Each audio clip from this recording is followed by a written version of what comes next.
Good afternoon, everyone. I am Jeffrey from Parker Dewey. So excited to be here with y'all today.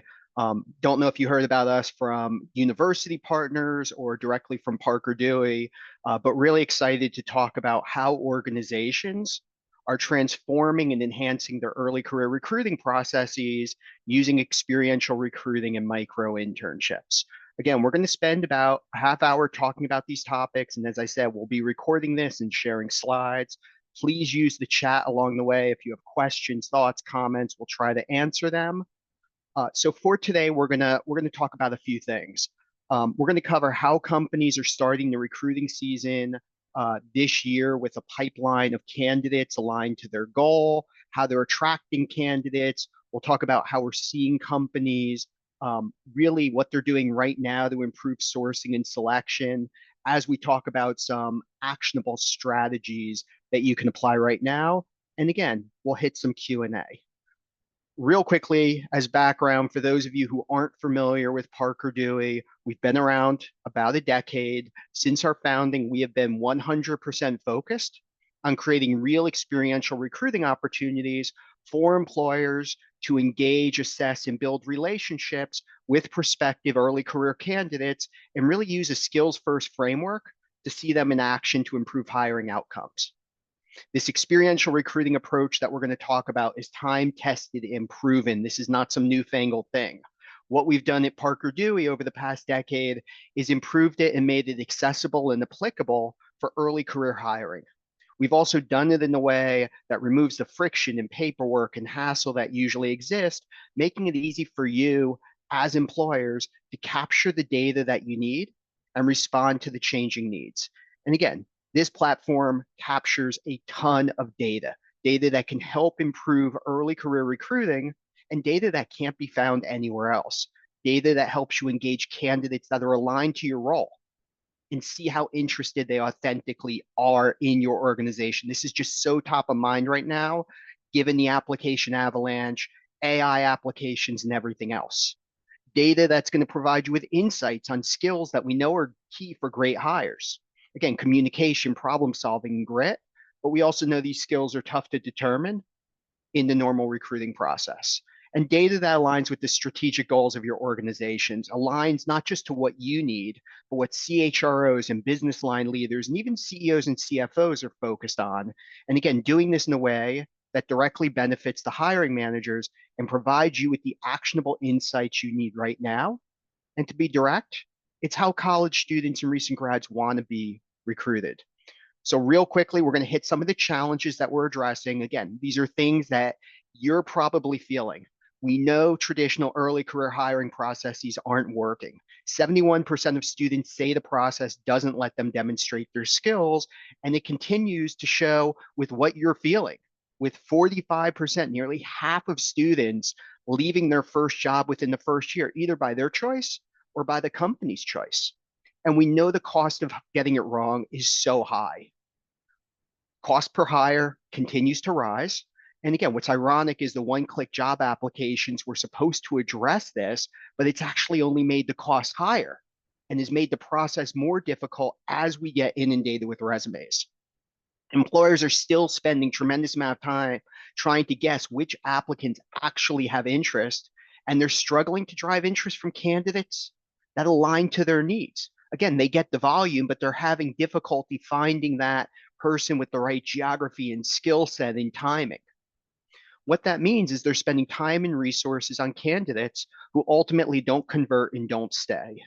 On top of that, renegs continue to increase as candidates are accepting offers, but they're dropping out before start dates. And we expect that's going to continue this summer. Again, 12 months from now, the data is already predicting that, and the stakes are higher than ever. So what's your plan?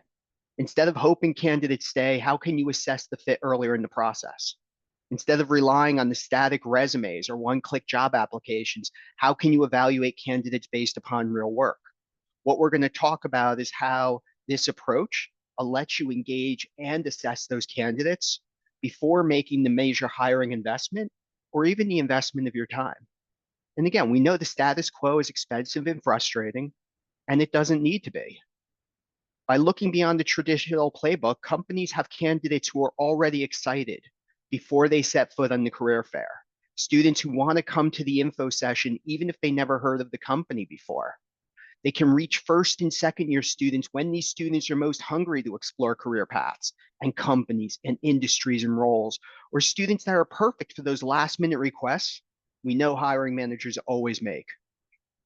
Students who may attend school elsewhere, but want to return home upon graduation, and you might be missing them because they're not going to those focus schools. How can we reach those students that align to your hiring needs? It's also about seeing the data on job readiness of the students based upon their core skills, helping you demonstrate the effectiveness of your program, but also allowing you to collaborate with schools to give them feedback. And again, this data is in front of you before the interview, before the phone screen, and certainly before making that hiring decision. And it's not just data on performance, but data on the actual interest of candidates. Again, these are not one-click job applications, but consistent, thoughtful interest that leads to that conversion, that shows you which ones are most likely to be those great hires. And it's not just interest. Again, it's the actual skills. Short answer responses give you insights similar to what you'd get from a phone screen, but without investing that time, helping you tease out those core skills like communication and attention to detail up front. And it doesn't stop there. It's real insights on their skills before the interview, not based upon a GPA or major or sort of who someone knows, but actual feedback on actual performance from actual hiring managers. Look, this leverages the fact that both employees and new hires know it's a bad fit within the first week. We've just made it easy to get those same insights before making that hiring decision. This is the skills-based hiring that everyone's talking about. Is top of mind for CHROs and other HR executives. This is experiential recruiting. It's the intersection of skills-based hiring and employer branding, helping organizations really cut through the noise to reach those candidates aligned to their goals and providing them with the insights on the skills to improve decision-making every step of the way. Not just hire, don't hire decisions, but those early stage decisions that often rely on GPA or major. And in this economic climate, it also provides that data to not only support your work, but highlight it and showcase it to other parts of the organization. Again, early career programs are under attack. This data lets you showcase why these programs are vital to the strategic success of your organization, or how your work aligns to initiatives tied to AI or data analytics or whatever the hot topic is. And again, presenting that data to the executives or the business line leaders or department heads to continue to show them how you're helping achieve their goals. So how do we do this? This is the concept of the micro-internship. Again, I'm not going to read all of this. We will share the slides. And for those of you who have spent time with me, you know I'm happy to talk about this stuff, and you're probably sick of hearing about the nuts and bolts. The key is really that these are short, bite-sized experiences. Now, they're both engaging to the students, driving them to want to invest that time to demonstrate their skills, but also providing a way for you to quickly see their skills in action and see it in a way that's, again, not captured from a resume, and seeing it before you invest a bunch of time. This is what feeds the platform I showed you, and it plugs right into your processes without adding to your workload. We essentially took the paperwork hassle out of the way so both parties can learn and move fast. And while any experience is good, tracking those insights so you can continuously improve is hard. We made it easy. Now, one of the questions that always comes up is, well, how do I think about what a micro internship is? And again, we'll share these slides. This is something that we've been doing with companies for a decade. Companies will share their job descriptions, such as the entry-level data marketer role. We unpack it into discrete projects that, again, don't allow or don't require your organization to share data or access to systems. These are not high stakes, high risk projects, but they're projects similar to what a new hire would be doing, allowing you to see the skills up front. Again, for that marketing role, it might be, we want you to do a competitive analysis. Again, doesn't require access to anything sensitive. And you're able to see not just the market research skills, but the creative thinking and the presentation and the problem solving. This is done in production operation roles. Again, roles that are typically on site requiring access to multi-million dollar pieces of equipment. We're not suggesting you're going to give a 5 or 10 or 20-hour project where they're working with that equipment, but let's have a student create a training manual. It's not because your organization necessarily needs it, but the student's able to demonstrate, again, both the hard skills, the understanding of robotics or mechatronics, or again, other production equipment, but they're also demonstrating the communication and empathy and critical thinking. Development, again, writing a code base. You're not going to give access to the core code base or the kernel, but they can do research on how AI is being used or do some UX testing, even within HR. We're seeing a ton of use cases. Based upon that full-time role for the summer intern, one of the aspects of it is updating job descriptions. Well, let's have a student do that up front. It allows you, again, to see how they think. This is that real assessment built into the process. Every step of the way, you are getting insights, not insights on, again, someone's GPA or how quick they can click a button to apply, but insights around, do they have attention to detail? Are they actually interested in your company? How do they problem solve? Do they deliver work in time? Do they have that intellectual curiosity? So why does this work? It works because, as I alluded to before, it's how students want to be recruited.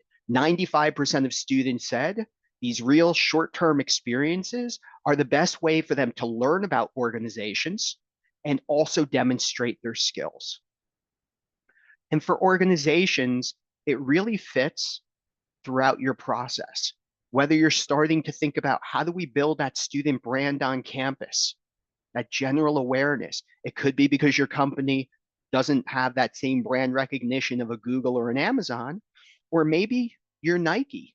Maybe you have strong brand recognition, but you're struggling to fill that data analytics role in Oregon because college students love Nike, they believe in it, but they don't realize Nike has data analytics. Or that student who's from Oregon who wants to come home is going to school at my alma mater in Indiana. Here's that great way to, again, reach that student and build a brand, to assess the skills. Again, you're getting plenty of candidates. How do we determine who's worth spending the time? Who has the skills that align to our goals? It's about keeping candidates warm. Again, think about the career fairs you're going. How do we keep those students engaged? And then also having that on-demand pipeline. So we're about halfway in. What I'm going to jump into is some very, very specific use cases that you can think about as we head into this year's campus recruiting season. In the first case, Train Technologies, massive organization, but it doesn't really have the brand recognition, again, of an Amazon or the Google because it's not a consumer business.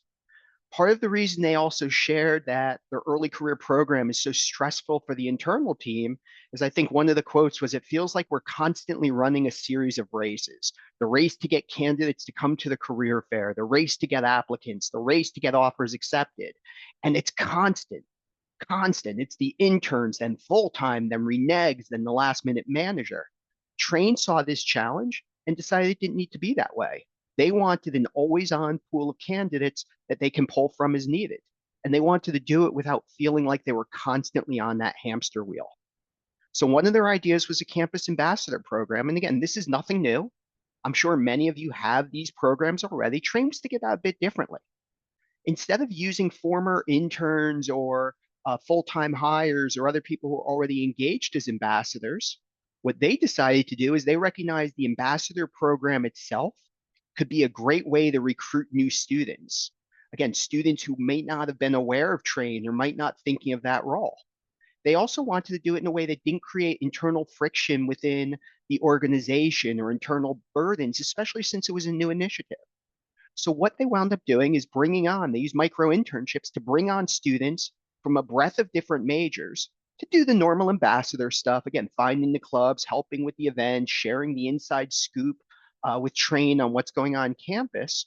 But by offering the opportunity to participate in this ambassadorship more broadly, not just to the former interns or session attendees, They were able to drive interest from students who weren't otherwise aware of Train or weren't planning to apply.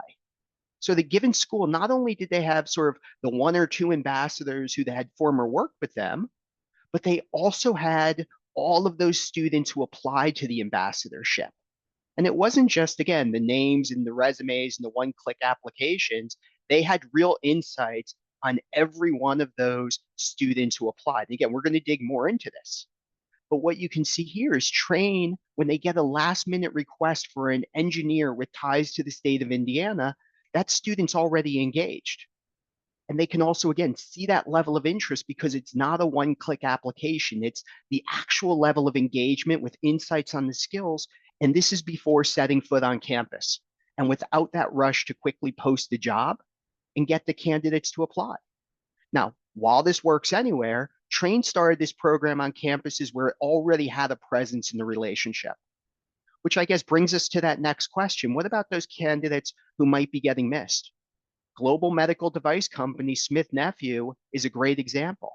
Not only were they concerned about missing candidates in general, they were very, very focused on student athletes for business development roles, especially given Smith Nephew's focus on sports medicine. And while their local offices across the US had great relationships with the local colleges, again, the Memphis office had a great relationship with the University of Memphis, they recognized that there were students who, to my earlier point, may be from Memphis but going to school elsewhere, and they were getting missed. So what Train did was create small projects that essentially served as an audition for business development roles. They were able to target students with ties to their local offices, but who again tended school elsewhere. And not only were these projects an effective carrot, if you will, to drive interest from the candidates, hiring managers loved it. In their words, it saved them a ton of time, and they felt like they were getting an early look at the skills. And look, we know business development roles typically have turnover rates well above the 50% for all first year hires. Again, often closer to 80 or 90%. In the case of Smith Nephew, they had 100% first year retention of the business development folks who were hired this way, including one who got an Employee of the Year award. Essentially, I can't remember the exact term, sorry. It was the Above and Beyond Award at the sales platform. And again, they were able to tease these things out up front, understand what schools, understand what the skills were, which brings us to the next thing. How do we improve the selection of candidates? Orange Theory, again, was very focused on addressing this. Unlike Train and Smith Nephew, Orange Theory is much more well known. Again, they're a consumer brand. And most of us have either friends or, in my case, a wife that goes to Orange Theory and talks about them all the time, which is, again, a good thing. But it's a little bit of a double edged sword when it comes to campus recruiting. Because when Orange Theory was on campus, a lot of students just assumed the roles they were there recruiting for were front of house, being a trainer, working at the desk. They didn't realize that Orange Theory was hiring for this plethora of roles within corporate. So Orange Theory was getting stacks of resumes that weren't really aligned to those corporate needs and were, of course, missing out on those for the roles they needed. So what Orange Theory did was identify tasks that always seemed to come up for the hiring managers. And again, to be direct, we helped them with that. They shared those job descriptions and we highlighted some of those tasks that we knew would always come up. Again, for the sales team, like lead gen or data cleansing, or for the marketing team, things like content creation, or even, again, the example before, updating job descriptions for HR itself. So while hiring managers appreciate the extra set of hands, these projects also very directly supported the campus recruiting work. It allowed the team to quickly get insights on the skills and decide who they should offer the interview. And again, it wasn't from AI or some filter, but real feedback on the projects. Again, interesting experience within Orange Theory. They were hiring for that HR internship.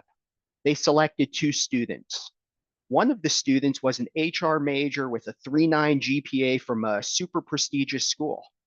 Another was someone who was a general business major whose GPA wasn't as high, but there was something about the application that got them excited.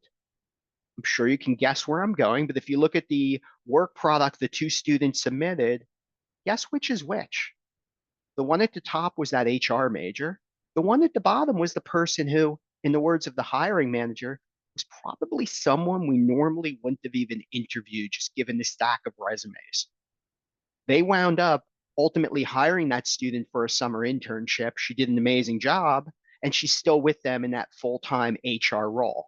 Again, not based upon GPA, not based upon resume, but that real work product that demonstrated not just the HR skills, but the problem solving and creativity.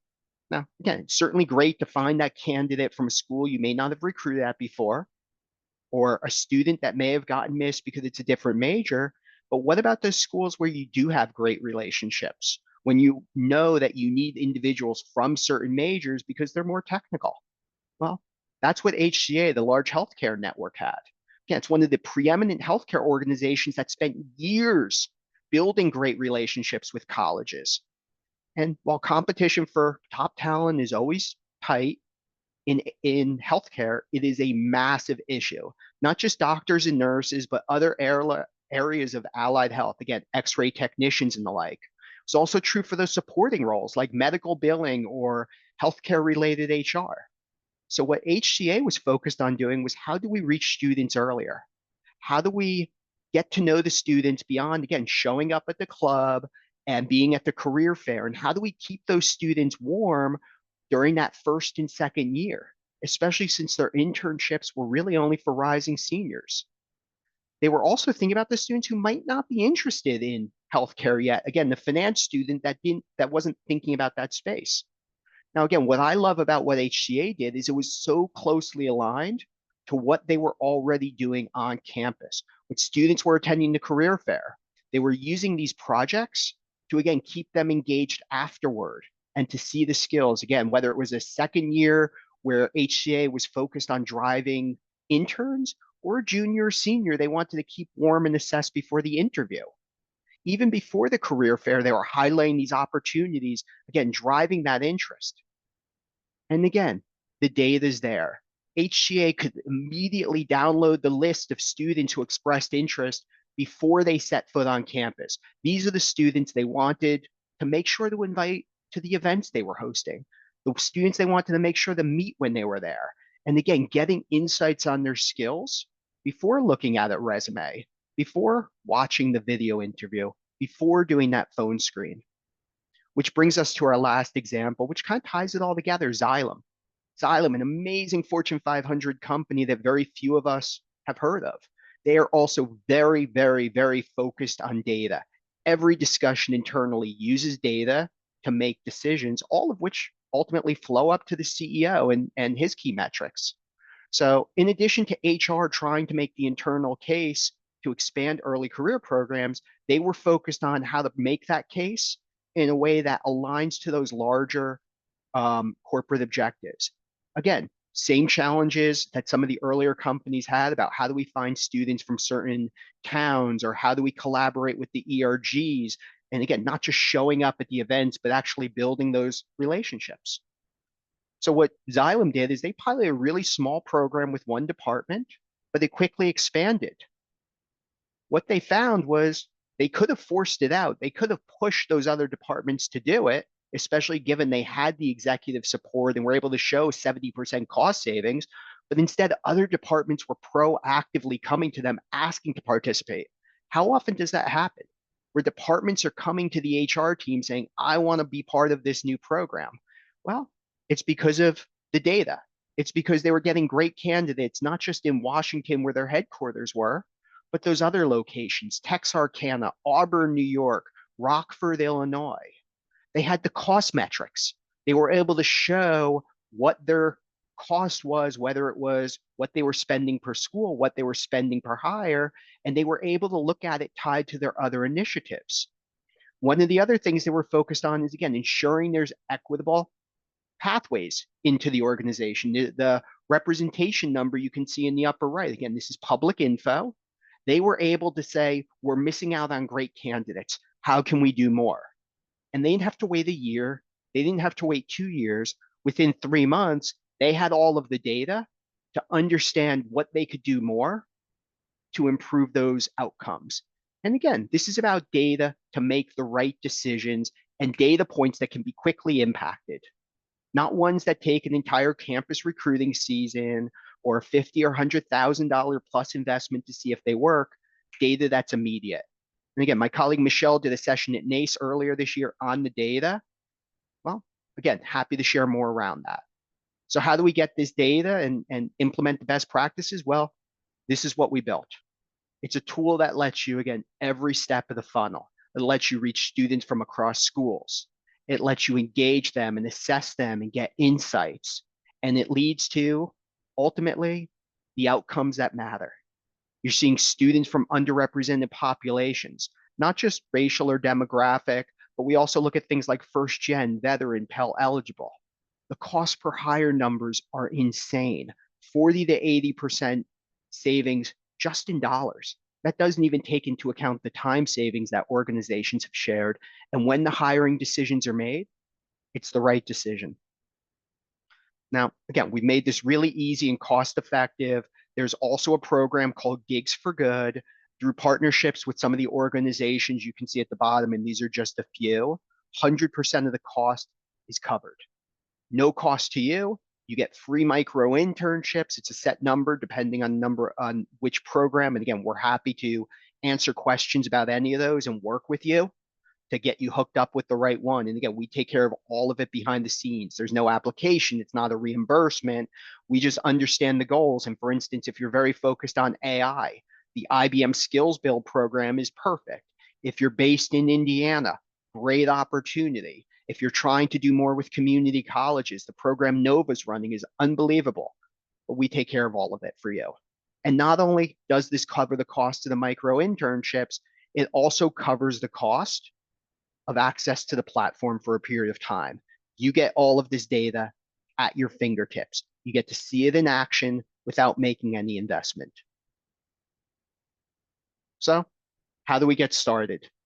Again, as you're thinking about where you are now, as you're wrapping up your summer internship programs and starting to think about this fall, imagine being able to start the campus recruiting season with a pool of candidates who are already aligned to your goals and already authentically excited about your opportunities. Being able to attract candidates who are perfect, but getting missed. Able to see the data and demonstrate the success and continue to strengthen those relationships with the campus partners. So we kept it in just under 30 minutes. That's the end of the full presentation. As I said, we'll share the slides, we'll share the recording. But if people have questions, please feel free to drop them in the chat. I'm happy to try to address that. If I don't see any questions, that's okay. That just means I did an amazing job.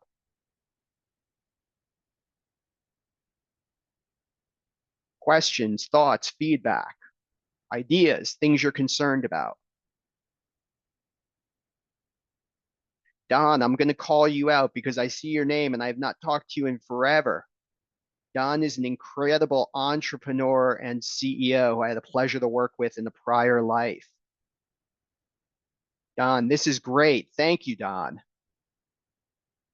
Don, you imagine if we could have used this at Progressus back in the day to help sort of do research in who are different organizations we could be partnering with, or updating marketing content, or finding the talent that's just so passionate about the educational services Progressus was providing, but didn't realize that they could sort of align their personal passion with their business and professional goals. Janine, thank you. Again, what we've tried to do is make this really easy. One of the things I just want to continue to amplify, this plugs into your process. This plugs into your tech stack. All of the data I showed can be downloaded directly, and you can put it right into your applicant tracking system or other tools you need, or excuse me, other tools you already use. This is key. Makes it easy. It doesn't require IT integration. It doesn't require any legal or administrative burdens. This is not a staffing firm where you're playing temp to perm. This aligns to how the students want to be recruited, and it gives you the data and the pool that, again, get us off the hamster wheel. Again, Don, thanks for the comment in the chat. There's a reason our logo is that sort of Venn diagram with the three circles. To your point, It's a win for the students. They land the right job with the right organization. To that, it's a win for the employer. They're able to find the right candidate, people who not only are going to accept, but they're going to stick around and outperform. And it's a win for the post secondary institutions, the colleges, the universities, the boot camps and training programs, because they're able to not only support their students and employers, but continue to, again, evolve and make sure they're providing the level of support they need to drive the types of outcomes that, again, benefit everyone. So with that, unless there's any other questions or comments, this will conclude the webinar. Thank you so much for taking 30 minutes out of your day to join us. Sorry for any overhead noise of F-16s and dogs barking, the pleasure of working at home for a day. So I appreciate your understanding of that. And again, thank you so much, everyone, for joining. With that, this concludes the webinar. Have a wonderful rest of the week. Happy Friday Eve.